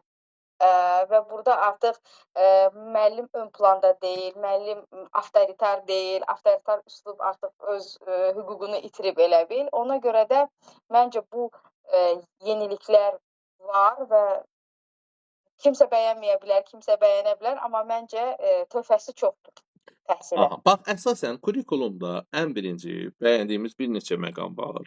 Birinci, inklüziv təhsilin üstünlük verilməsi, yəni təhsilin hər kəs üçün əlçatanlığını deyə bilərik. Şagirdləri biliklərlə bərabər bacarıqların da formalaşdırılmasına deməli üstünlük verilməsi. Sonra qiymətləndirmədə deməli daha çox deməli inkişaf etdirici, yekunlaşdırıcı yox, inkişaf etdirici qiymətləndirməyə üstünlük verilməsi. Məsəl üçün, biri var yekunlayıcı qiymətləndirmə, yekun. Misal üçün, əvvəllər biz gündəlik qiymətləndirməmiz necə olurdu? Yekun, 5, 4, 3, 2. Amma indiki gündəlik dərs boyu verilən qiymətləndirmə, inkişaf etdirici qiymətləndirmədir, istiqamətləndiricə qiymətləndirmə xarakter daşınması bu kurikulumun əsas üstünlük cəhətlərindən biridir. Aydındır? Yaxşı, hiperaktivlik nədir? Hiperaktiv şagirdlərlə necə davranırıq? Hiperaktivlik bu bol enerjisi olan şagirdlərdir. Yəni bir yerdə oturmağa bacarmırlar. Daha çox belə şagirdlərə kinestetik tapşırıqlar veririk. Bəli, tapşırıqlar, onlar məsəl üçün hər hansı bir məsələn bizim fənnimizdə belə olur ki, hansısa bir kağız formasında mən suallar hazırlayıram və uşaqlara paylayıram. Məsələn, musiqi qoyuram və musiqini mən dayandıranda deyirəm ən yaxınında duran insana sualı ver. Və onlar çox sevirlər. Hiperaktiv şagirdlər belə çox sevinirlər ki, həmin vaxt ərzində onlar ayaq üstədilər, gəzirlər, hərəkətdədirlər, eyni zamanda öyrənirlər, eyni zamanda öyrəndikləri qrammatikanı da tətbiq edirlər. Ona görə onlara maraqlı gəlir. Yaxşı, planlaşdırma nədir və planlaşdırma nə üçün vacibdir müəllimə? Planlaşdırma illik planlaşdırma və gündəlik planlaşdırma olur. Və illik gündəlik planlaşdırmada, yəni gündəlik bu gün ərzində biz 45 dəqiqə ərzində nə keçəcəksə, onun orada standartı, məzmunu, iş üsulu, forması və s. kimi qeyd edirik və artıq biz bilirik ki, bugünkü dərsimizdə sonda hansı təlim nəticəsini biz əldə etməliyik və hansı qiymətləndirmə üsulundan istifadə edəcəyik, hansı meyarlarımız var. Eləcə də illik planlaşdırmada da orada da mövzular, standartlar və s. qeyd olunur. Yəni ümumiyyətcə planlaşdırma iki yerə bölünür. İllik və gündəlik planlaşdırma. Və ümumiyyətcə planlaşdırma nədir? Müəllimin prosesi daha səmərəli qurması üçündür. Misal üçün, gündəlik planlaşdırma götürək də. Gündəlik planlaşdırma Dərs ərzində müəllimin dərsi daha səmərəli qurması, dərsdə differensial yanaşmağa imkan verir, dərsdə istifadə edəcəyi üsulları, deməli, istifadə edəcəyi qiymətləndirməni və hansı sonda şagirdlərlə hansı bilik bacarıqlara deməli yiyələnəcək, onu əvvəlcədən planlaşdırmada qeyd edir. Dərsdə istifadə, yəni keçdiyi mərhələləri ardıcıllıqla qeyd edir. Dərs differensial planlaşdırma dərsin axıcı olmağına gətirib çıxardır. Deməli, dərsi daha da maraqlı edir. Planlaşdırma dərsi daha da axıcı edir. Vaxt itkisinin qarşısını alır. Planlaşdırma səmərəli, yəni qurulması üçün, yəni planlı iş önəmlidir. Düzdür? Yaxşı. Geriyə planlama texnikası nədir bəs? Buyurun. Geriyə planlama texnikası Nə orada 3 şərqə məqam var. Onu desəz bəs eləyir. bəlkə ola bilər ki, məsələn, hansısa diaqnostik Geriyə planlama texnikası planlaşdırma hazırlamağın texnikasıdır. İllik planlaşdırma hazırlayanda da, gündəlik plan hazırlayanda da geriyə planlama texnikasından istifadə olunur. Birinci nədir? Təlim nəticəsini, ikinci qiymətləndirmə, üçüncü fəaliyyət. Təlim nəticəsi, qiymətləndirmə, fəaliyyət bu üçünə diqqət yetiririk. Oldu? oldu. Tamam. Yaxşı. Konfidensiallıq nədir? Konfidensiallıq Aha. gizlilik deməkdir. Yəni hər hansı bir şagirdin ailəsi, valideyn haqqında olan məlumatı bunu bütün sinifə, valideyn iclasında hamıya elan eləmək olmaz. Çünki sən gizliliyi qorumalısan bir müəllim kimi. Məsələn, hər hansı bir uşağın problemi ola bilər. Onu səninlə və ya psixoloqla bölüşə bilər. Sən onu vurğulamamalısan, bildirməməlisən nə müəllim əməkdaşlarına, nə də hər hansı bir toplum yerdə uşaqlara, iclasda valideynlərə və s. Yəni bu məxfiliyi qorumalısan. Tamam. Əla. Yaxşı.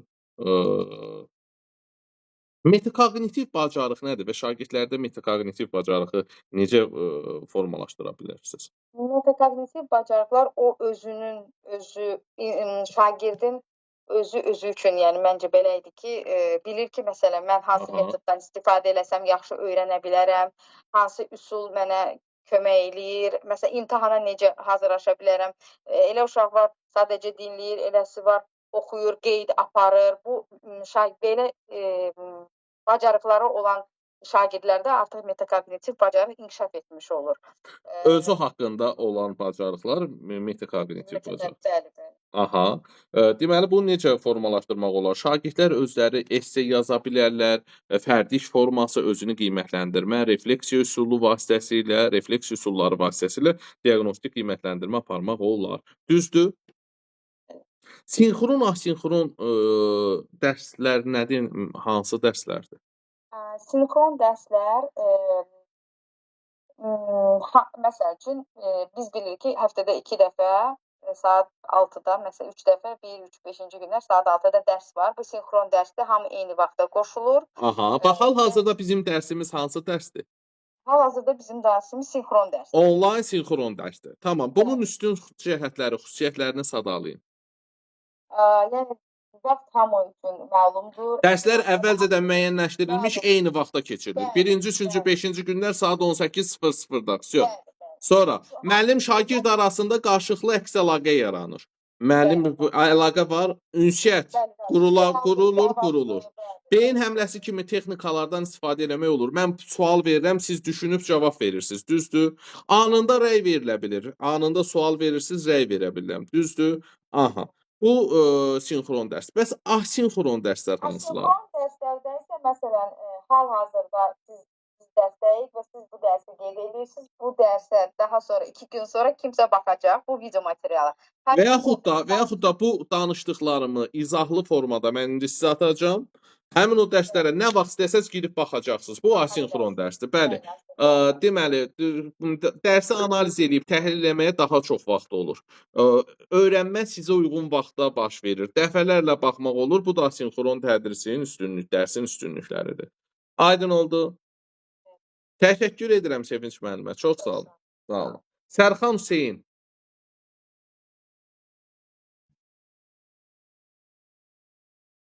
Sərxan Hüseyn adı ilə qoşulan müəllim kimdir? Axşamınız xeyir, Coşqun. Axşamınız xeyir. Adınız necə oldu müəllimə? Orucova Ülviyə. Ülviyə müəllimə Olcuyova, özünüzü təqdim edin zəhmət olmasa. Deməli, mən Orucova Ülviyə İbrahim qızı 1974-cü ildə Ağdam rayonunda anadan olmuşam. 1991-ci ildə Ziyəddin Göyçoğlu adına Bəhmətli kənd orta məktəbini bitirmişəm. 1996-cı ildə Azərbaycan Dövlət İqtisad İnstitutunu, 2002-ci ildə isə Azərbaycan Müəllimlər İnstitutunu bitirmişəm. Tarix müəllimliyi ixtisasından. 24 il pedaqoji stajım var. Müəllimlik fəaliyyətində Təhsil Nazirliyinin təşkil etdiyi təlimlərdə iştirak eləmişəm. 2012-ci ildə xüsusi istedada malik şagirdlərlə işin təşkili prosesi seminarda iştirak eləmişəm 36 saatlıq. 2016-da diaqnostik qiymətləndirmə keçirildi, təhsil verənlərin diaqnostik qiymətləndirilməsi. Həmin imtahanlarda 50 bal toplamışam. 2026-cı ildə 24 iyunda da təhsil verənlərin sertifikasiyasında iştirak eləyərək 53 bal toplamışam. Pedaqoji fəaliyyətimdə müəllim olaraq çalışıram ki, hər zaman innovasiyalara yiyələnim, qabaqcıl təcrübələrə sahib olum. Pedaqoji fəaliyyətim dövründə əsas məqsədim şagirdlərimə sadəcə fən biliklərini ötürmək deyil, həm də dövlətimizin təhsil standartlarına uyğun onlarda tənqidi təfəkkür, əməkdaşlıq, milli mənəvi dəyərlərə hörmət kimi müasir şəxsiyyət yönümlü bacarıqları formalaşdırmaq istəyirəm. Müasir kurikulumun prinsiplərini dərslərdə fəal tətbiq edirəm. Eyni zamanda dərslərdə vizual və cəlbedici təşkil eləmək məqsədi ilə İKT bacarıqlarından istifadə edirəm. Fəaliyyətim dövründə müxtəlif layihələrin iştirakçısı olmuşam. Deməli, Bakıdakı Nazim İsmailov adına 80 nömrəli tam orta məktəbdə 2020-ci ilin dekabrında keçirilən Ətrin Gəlir Xarı Bülbül adlı layihədə onlayn şəkildə şagirdlərimlə birlikdə iştirak edib sertifikat qazanmışam. Eyni zamanda mən həm də sinif rəhbəriyəm. Sinif rəhbəri kimi təlim-tərbiyə prosesində uğur qazanmağın əsas yolunu müəllim-şagird valideyn triadasının düzgün və empatiyaya əsasən qurulmasında görürəm. Daim öz üzərimdə işləməyə çalışıram. Müəllim şərəfli peşədir. Cəmiyyətimizdə şərəfli peşə hesab olunur və müəllim adını hər an, hər addımda doğrultmağa çalışıram. Tamam. Bullying nədir müəllimə? Bullying zorakılıq, qısnama mənasındadır. Bullying ola bilir ki, şagirdlərin öz arasında və yaxud şagirdlə başqa sinif şagirdləri arasında, müəllimlə şagird arasında mövcud ola bilir. Bullying həm psixoloji ola bilir, həm tətbiq olunan bullyinglər o real formada tətbiq oluna bilir. Müəllim daimi nəzarətdə saxlamalıdır ki, şagirdlər arasında bu hallara yol verilməsin. Əgər belə hallar baş tutarsa, hər iki tərəfi ayrı-ayrılıqda danışdırmaq, onlarla söhbət aparmaq və arada olan anlaşılmazlığı həll eləməyə çalışaram. Eyni zamanda aparılan bullyinglər şagirdlərin təhsilinə mənfi təsir göstərdiyinə görə sinifdə belə halların baş verməsinə şərait yaratmaram. Əgər bullying şagirdlər arasında artıq müasir dövrümüzdə sosial şəbəkələrdə olan şagirdlərimiz bullyingi daha çox belə deyək də görürlər, rastlaşırlar, meyil göstərirlər. Əgər belə hallara da rast gəlirəmsə və qarşısını almaq mənim üçün çətin olarsa, məktəb psixoloqunun xidmətindən istifadə edirəm. Yaxşı, bullyingi necə tapmaq olar? Necə müəyyən etmək olar? Bullyingi, məsələn, qruplarla iş aparanda, Müşahidə vasitəsilə bullyingi görmək müşahidə olar. eləyirəm və Sonra müşahidə elədiyimdə başqa qarşıma hansı çıxırsa, yollarla bullyinqə tapmaq olar? Salam müəllimlər. Deməli, növbəti müsahibə qrupumuz iyul ayının 20-sində başlayır.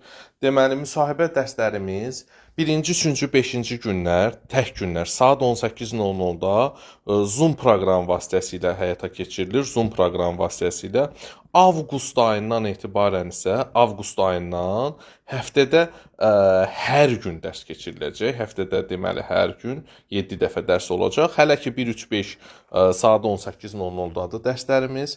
Deməli dərslərimiz Zoom proqramı vasitəsilədir və hər bir müəllimi tək-tək mən sual cavab edirəm. Müsahibə əsasında deməli sertifikasiya müsahibə qruplarımızda hansı dərslər keçirilir? Sinif idarəetmə bacarıqları, şagirdləri qiymətləndirmə bacarıqları, tədris prosesinin təşkil olunma bacarıqları, özünü təqdim etmə bacarıqları və icmal. İcmalı yazma qaydası, icmal nümunələri atılır və istəyən əlavə icmal istəyən müəllimlərə isə əlavə dəstək göstərilir. İcmallar, onlara fərqli icmallar müəyyən ödənişlə atılır. Dərslərimizin qiyməti 25 manatdır və 20 iyul ilk dərsimiz sıfırdan təzə qrupumuz başlayır. Və dərs prosesində heç bir dərslik vəsait almırsınız. Bütün dərs PDF-lərini özüm göndərəcəm sizə. Hər birini, bütün PDF-ləri özüm göndərəcəm. Deməli, dərslərə qoşulmaq üçün 051 580 94 28 050 334 12 64 nömrəsinin WhatsApp-ına yaza bilərsiniz. Və həmçinin onu da qeyd edim ki, yəni birinci turdan uğurla keçmisiniz. İkinci turu şansa buraxmayın. Bizim müsahibə qruplarına qoşulan bütün müəllimlər müsahibədən uğur qazanıb, yəni bizim müsahibə mərhələsinə qoşulan müəllimlərin hər biri müsahibədən keçib, heç kəsilən olmayıb. Siz də bizim müsahibə qrupuna qoşulun ki, işinizi qarantiya altına alın və ondan əlavə də, yəni misal üçün keçən il icmala görə nə qədər müəllimi kəsdilər, ən düzgün, yəni icmal yazıb aparmışdılar, amma düzgün aparmamışdılar. Ən düzgün icmal nümunələrini də biz sizə təqdim edəcəyik və o icmallarla da müsahibədən keçmək sizin üçün rahat olacaq. Dərslərə qoşulmaq üçün göstərilən nömrələrlə əlaqə saxlaya bilərsiniz. Müşahidə yolu ilə eyni zamanda deməli bullyingi aşkarlamaq üçün şagirdlər arasında o debatlar təşkil edəndə diqqətə çarpacaq tərzdə O da aparılırsa, müşahidədir, müəllimə. O da dediyiniz də müşahidədir. Yəni qrupla işlə, debatla hər yerdə müşahidə edirəm. Daim müşahidə. Sonra bax anket sorğular keçirmək olar şagirdlərlə bullyinqi tapmaq üçün. Esse yazdırmaq olar.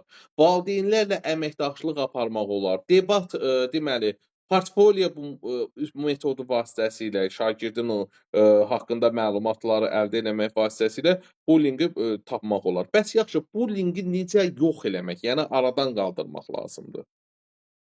bullyingi aradan qaldırmaq üçün şagirdlərin arasında yenidən tədbirlər aparmaq lazımdır. Məsələn, onları Məsələn. əməkdaşlığa cəlb eləmək, Sonra eyni sinifdə zamanda sağlam mənəvi psixoloji mühit yaratmaq, mühit yaratmaq, bəli, mühit sonra yaratmaq valideynlərlə vasitəsilə, əməkdaşlıq eləmək, mənəvi intellekt, mənəvi inkişaf etdirmək, bəli, şagirdlərə emosional intellekt formalaşdırmaq və s. Postgrant strategiyasından istifadə Ola eləyərəm. bilər. Ola bilər. Tamam. Təşəkkür edirəm. Çox sağ olun. Sağ olun. Sağ olun. Naidə İsaqova.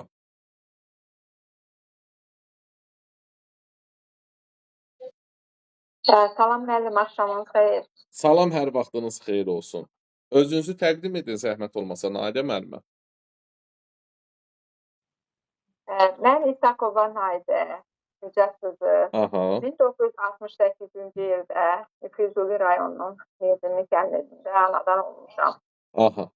İlk dəfə birinci sinifə 1975-ci ildə elə yaşadığım kənddə birinci sinifə getmişəm və 1985-ci ildə tam orta məktəbi bitirmişəm.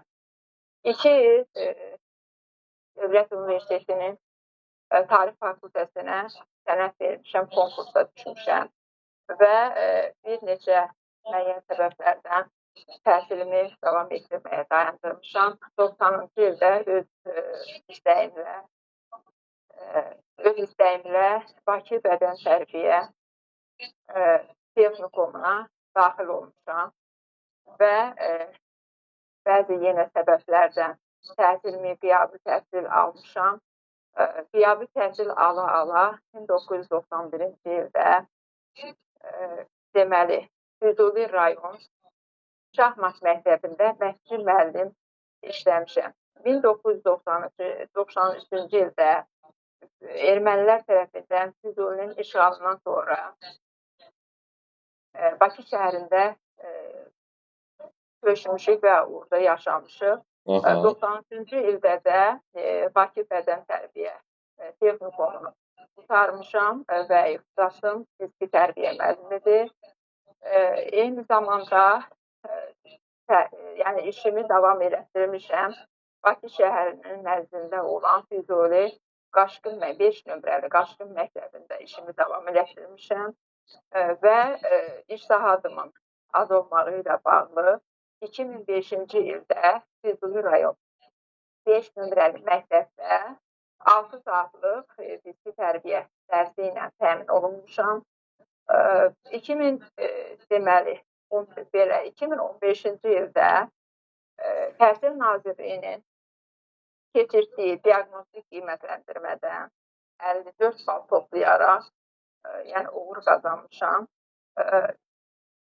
2017-ci ildə yəni dərs saatımın yenə də az olması ilə bağlı Bakı şəhər Xətai rayonu 17 nömrəli məktəbə fiziki tərbiyə müəllimi kimi yerdəyişmə etmişəm. Hal-hazırda həmin məktəbdə fiziki tərbiyə müəllimi kimi çalışıram. 2025-in 6-cı ay 2026-cı ildə Təhsil Nazirliyinin keçirdiyi sertifikatlaşma imtahanında 51 bal toplayaraq uğur qazanmışam. 2017-ci ildə deməli işlədiyim məktəbdə rəhbərlik tərəfindən həmişə deməli təşəkkürnamələr, diplomlar, fəxri fərmanlar götürürəm. Yəni öz peşəmi sevirəm, öz peşəmi sevdiyimə də görə dünyaya bir də gəlsəydim, yenə öz peşəmi seçərdim. Yəni bugün də uğur qazanıb deməli ustad müəllim sertifikatı da almışam. Lap gözəl. Sizcə müəllim hansı bacarıqlara sahib olmalıdır müəllimə? Müəllim hansı bacarıqlara sahib olmalıdır? Müəllim vicdanlı olmalıdır. Sonra Mədəni olmalıdır. Sonra 21-ci əsrin bacarıqlarına uyğun dərs keçməlidir. Yaxşı, 21-ci əsrin bacarıqları hansılardır? Kompetensiyalar hansılardır? Savadlılıq kompensasiyasıdır. Çox dil bilmə kompensasiyasıdır. Yazı elmi, texnoloji və mühəndislik kompensasiyasıdır. Rəqəmsal savadlılıq kompensasiyasıdır. Sahibkarlıqdır. Fəal vətəndaş mövqeyidir. Yaxşı, tamam, düzdür. Təşəkkür edirəm, çox sağ ol.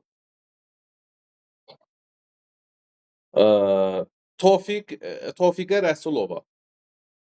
Salam Coşqunlar. Salam, hər vaxtınız xeyir olsun Tofiqə müəllimə. Öncəliklə sizə təşəkkür edirəm. Mən sizə mart ayında qoşulmuşam. Coşqun müəllim. Təşəkkür edirəm. Nailiyyət qazanmışam. Çox şükür, təbrik edirəm sizi. Bircə saniyə. Buyurun, davam edin. Mən Rəsulova Tofiqə Rafiq qızı 1965-ci ildə Zərdab rayonunda Ziyalı ailəsində anadan olmuşam. 1972-ci ildə həmin rayonda Burki adına, indiki Həsən bəy Zərdabi adına bir nömrəli məktəbin 1-ci sinifinə daxil olmuşam. Məktəbi 1982-ci ildə bitirib, həmin ildə də Nəsrəddin Tusi adına Azərbaycan Pedaqoji Universitetinin Musiqi Fakültəsinə daxil olmuşam. Universiteti 1986-cı ildə fərqlənmə diplomu ilə bitirmişəm. 1994-cü tədris ilində Səbahi rayonun 163 saylı məktəbin musiqi müəlliməsi vəzifəsində çalışıram. Təhsil Nazirliyi tərəfindən keçirilən diaqnostik qiymətləndirmədə 51 bal toplamışam. Bu il müəllimlərin sertifikatlaşmasında uğur qazanaraq 54 balla qiymətləndirmişəm. Onu da qeyd edim ki, mən bu imtahana könüllü olaraq qoşulmuşam, yaşımla bağlı olaraq. Qiymətlənmişəm və müsahibə mərhələsinə keçid almışam. İşlədiyim müddətdə məktəbdən kənar işlərində yaxından iştirak etmişəm. Ən son uğurumuz bu ilki 2026-cı ildə keçirilən məktəblərarası bahar ləqələri festivalında kollektiv ifa nominasiyası üzrə birinci yerlə təltif olunmuşam. Məqsədim şagirdlərdə sənəti sevdirmək, yüksək nailiyyətlər əldə etməkdir. Lap gözəl, lap yaxşı. Deməli, qiymətləndirmənin validlik, etibarlılıq prinsipi var. Hansılardır müəllimə olar? Qiymətləndirmənin iki prinsipi var, biz bilirik. Biri validlikdir, biri etibarlılıq prinsipidir. Validlik prinsipi deyəndə ilk növbədə misal çəkin belə ki, demək, əgər şagird hər hansı bir nailiyyət göstərərsə, həmin nailiyyətdə keçdiyi dərsə uyğun olaraq ona summativ qiymətləndirmə yazılarsa, lakin bu yazılan qiymətləndirmə mövzuya əsasən olmasa və onun keçdiyi mövzular orada qeyd olunmasa, onda onun validlik prinsipi pozulmuş hesab olunur. Etibarlılıq dedikdə isə şagird əgər qiymətləndirmə aparılarsa, əvvəlki qiymətləndirilməsində onun qiymətləndirməsi, tutaq ki, summativ qiymətləndirməsi, onun qiymətləndirməsi 50 ballıqla göstərilmişsə, yəni onda onun ikinci dəfə onun qiymətləndirməsi aşağı səviyyədə olarsa, bunda o deməkdir ki, şagirdə etibarlılıq prinsipi pozulmuş olur. Qiymətləndirmənin iki prinsipi var. Validlik və etibarlılıq prinsipi. Deməli, validlik prinsipi odur ki, deməli, qiymətləndirmədə validlik, uyğunluq, yəni nədən, hansı mövzulardan tapşırıqlar veririksə, ona uyğun formada o mövzulardan da tapşırıqlar olsun. Düzdür? Aha, bu validlik prinsipidir. Deməli, bu uyğunluq da deyilir. Etibarlılıq prinsipində isə deyilir ki, fərqli zamanlarda istifadə olunan qiymətləndirmə nəticələri maksimum dərəcədə deməli nə olsun? Eyni olsun. Bu isə uyğunluq prinsipi adlanır. Aydın oldu? Və etibarlılıq prinsipi adlanır. Təşəkkür edirəm müəllimə. Çox sağ olun. Daha sonra Bəyim Çırağova. Bəyim Çırağova.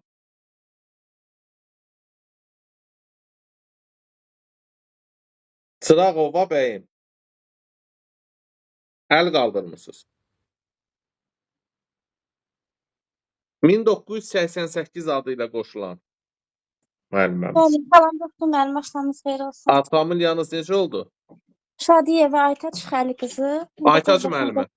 Aha, Bəli, bəli. özünüzü təqdim edin zəhmət olmasa. 1998-ci ilin 22 oktyabr tarixində Bakı şəhərində anadan olmuşam. Daha sonra 2004-cü ildən 2008-ci ilə qədər təhsilimi, ibtidai təhsil səviyyəmi Kəlbəcər rayonu 11 nömrəli tam orta məktəbdə almışam.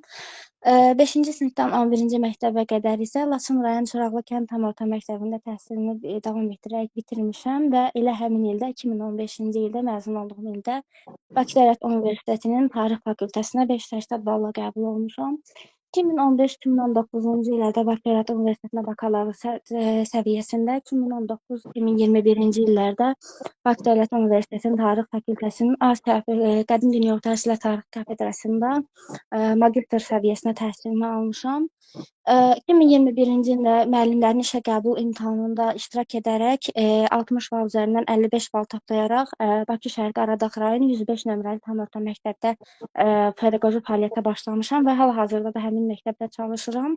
Bununla paralel şəkildə 2023-cü ildə Bakı Dövlət Universitetində doktorantura səviyyəsinə qəbul olaraq hal-hazırda təhsilimi davam etdirirəm və Qədim Tarix fakültəsinin Asiya Afrika ölkələri tarixi kafedrası üzrə təhsilimi davam etdirirəm.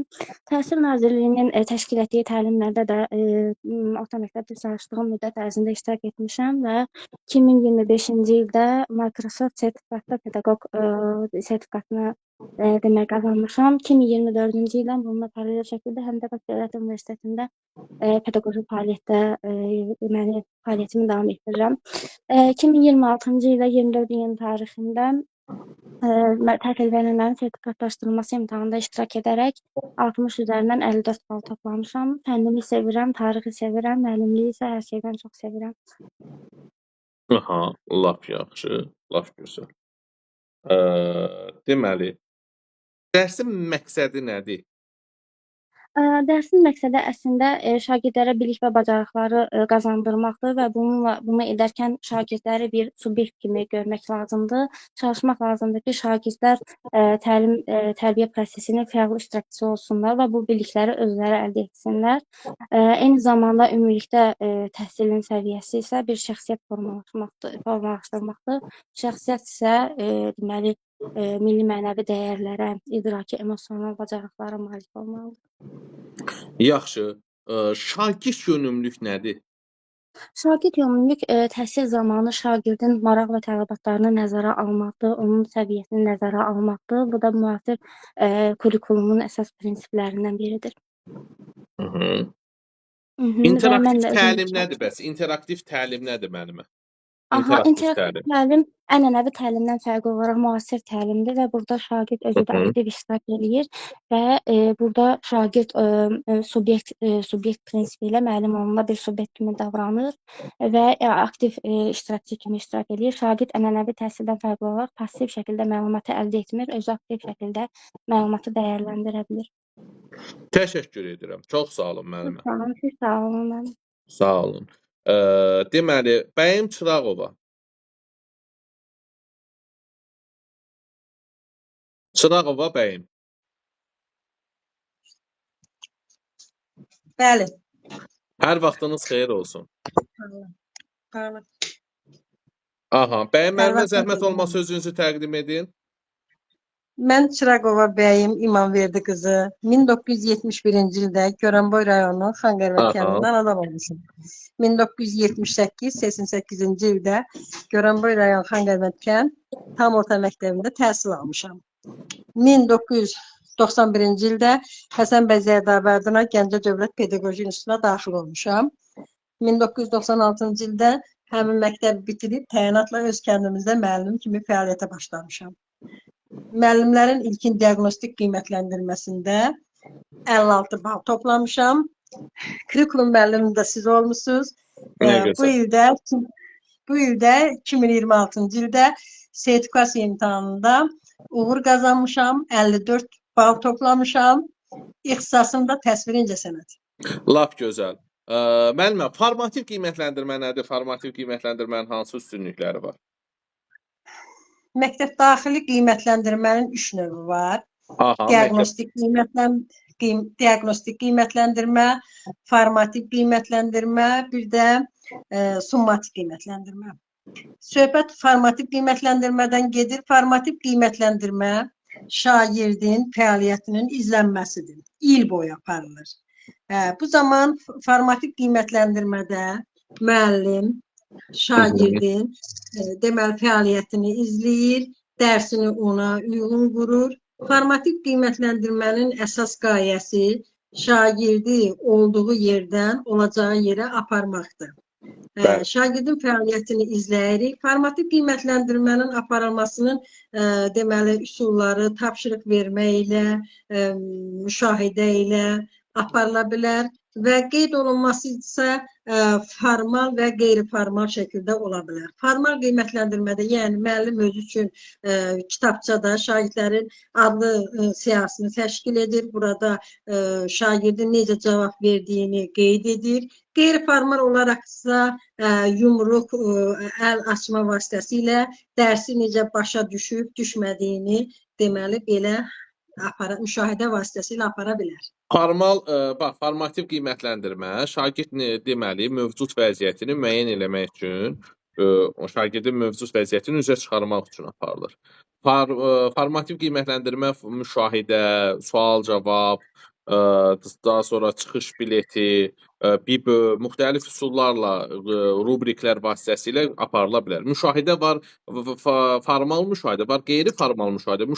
Formal müşahidədə əvvəlcədən müəllimin qiymətləndirmə vərəqi olur, qiymətləndirmə meyarları olur, qiymətləndirəcəyi şagirdləri əvvəlcədən müəyyən edir.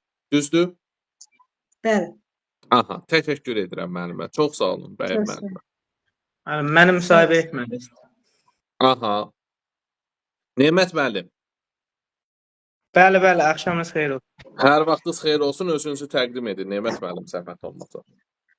Oldu. Mən Babaxanım Neymət.